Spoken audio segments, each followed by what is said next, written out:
Hello and welcome, ladies and gentlemen. Today, you'll find me beneath the hind quarters here, down by the old garboards and the polishing gear and all the good stuff, all the fun stuff. So, now, in the last video, there's kind of an air of optimism that we might see some restorative progress in this episode, but unfortunately, we seem to have, shall we say, encountered a snag.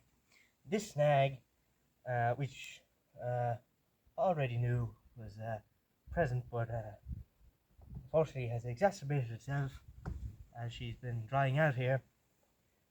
There's a few of these bottom boards here starting to cup and to break away, and unfortunately I found a few more dezinkified bronze fastenings. Now this is a little worrisome really, because she's all bronze fastened as far as I know, a few copper nails here and there as repairs were done, but no, well, what's happened is over the years, particularly underneath the waterline where there's a lack of oxygen, the fastenings have leached all the zinc in their in the bronze, and they've become very brittle. Now, as far as I know, on this class of boat, the garboard and the lower strakes are a problem area anyway, but it does seem that I've run afoul of this kind of class problem, which is a shame, and this is kind of worrisome because she was stored for many years on a slant, kind of an angle, so I kind of got a bit overconfident too early when I opened up the sole boards in the forepeak, and there was a lovely kind of near pristine boat there for me. So all the timbers there are nice and lovely, but it seems well, it's kind of designed like that, that all the fresh water that was getting in has kind of flowed and made its way all the way back here in the bilge. So I'm kind of worried about what I'm going to find when I take off this plank. It'd be a real shame if this stern post, rudder post, had to be replaced, because that's quite a hefty bit of timber on top of the planks, both on this side and the other side, and the ribs that need to be replaced.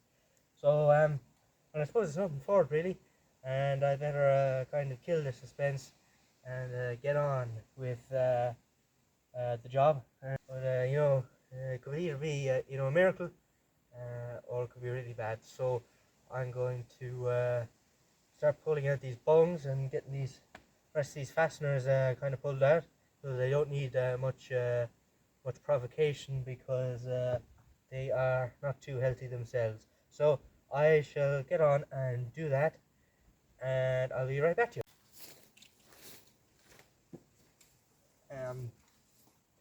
So I've been at it a little while, and been successful in pulling out these few plugs. I've actually found that the humble wine cork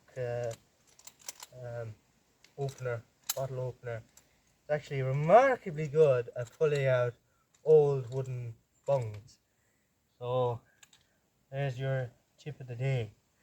It's you know, a drill bit, you know, do exactly the same job, but I just found this size of bung, yeah, you can get a good mechanical advantage with the wine cork opener.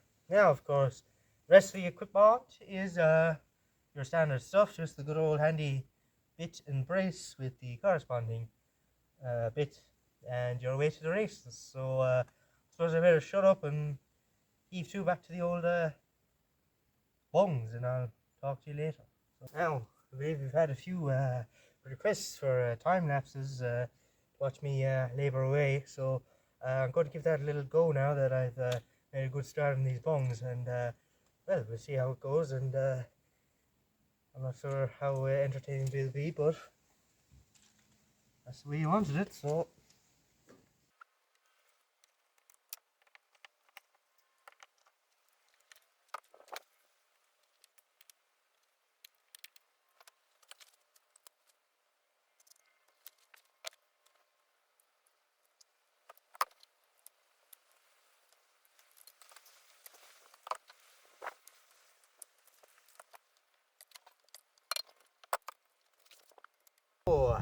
just finished up pulling them bungs and loosening up this lowermost flank here, and it's not looking too good.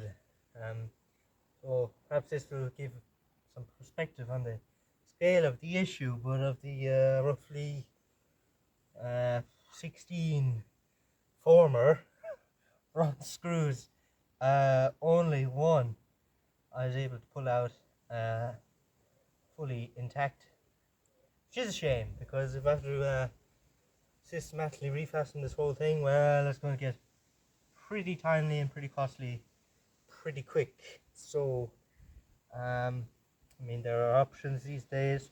I know there are newer grades of stainless steel which do better in low oxygen environments, but I think it's generally accepted that either copper rivets or bronze screws are still the way to go. As to say, silicon bronze, marine bronze, still the way to go. Anyway, with them out, I suppose it's the moment of truth to find out scale of damage here. Because as I said, I mean, the fresh water could have been collecting here at this lowest point for at least a decade at this point. So we could be in for a bad time, but there's no knowing until we find out. So I suppose here we are. We're about to learn together what kind of funky junk is going on behind here. Now, she didn't need much persuasion. A few phantom fasteners here and there, but she came off pretty easy, all things considered. So I suppose we'll crack on and see what the damage is and what the prescription will be. She's still nibbed in somewhere.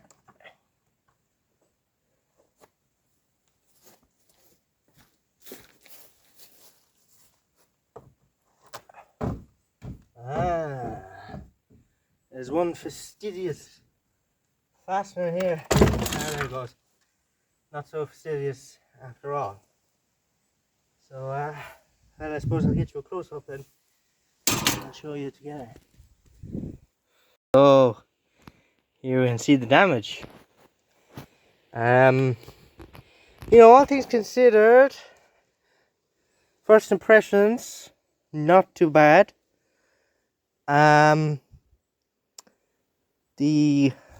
Most of the timber back here, pretty solid stuff. But I'm not holding out too much hope for into these ribs here. But we can only hope. Now I am glad actually that there's less water than behind there than I thought there was, which is a good thing. And I suppose the other benefit would be, hey, I can get to the bilge now, give it a good proper clean, which is never a bad thing. And hey, a free pair of scissors, so thanks to whoever owned her before me. That being said, what's the kind of diagnosis at this point? Well, I'm going to have another little poke around and I'll get back to you. So, I'll see you then. So, having been intrigued by what we discovered with the first flank, I said it might not be a bad idea to take off the second most flank here. So, it's going along with the old electric drill here and hunting down these plugs, bungs and their fasteners. So, well, I'll just keep on going with that and report back to you with what I find. So, for whatever reason, some of these old fastenings aren't listening to reason, so I had to bring out the big guns. So, see how it gets on. We get on with that. So, with that next strike off, you can kind of get a better idea of the condition of the bilge. I'm quite happy to say actually that most of these main timbers are actually quite alright. Not entirely sure about all these keel bolts and things like that, but I need a free pair of scissors. Never a bad thing. Quite a lot of dirt in there, so at least I can get at it more easily. The second streak kind of came off not so easily. There was quite a bit of quite a few big fasteners there on the iron frame, just above the ballast keel there. They kind of held firm, so that kind of feathered edge where it gets narrower towards front broke off, I'm afraid, but it was kind of pretty rotten to begin with. So I was kind of hoping to recycle some of these boards, but and just to get something out of them. I don't think there'll be a plank again, but on the boat. But no, it's good to get them off and see what's behind, because I was pretty worried, especially when all this water was coming out, because I didn't know if there was like a big load of fresh water caught behind there, but luckily there was not so much, and luckily it doesn't seem to have done a tremendous amount of damage, so that's always a good thing. So I think that kind of ends our little exploratory episode, so I think I'll just sign off and I'll leave you to it.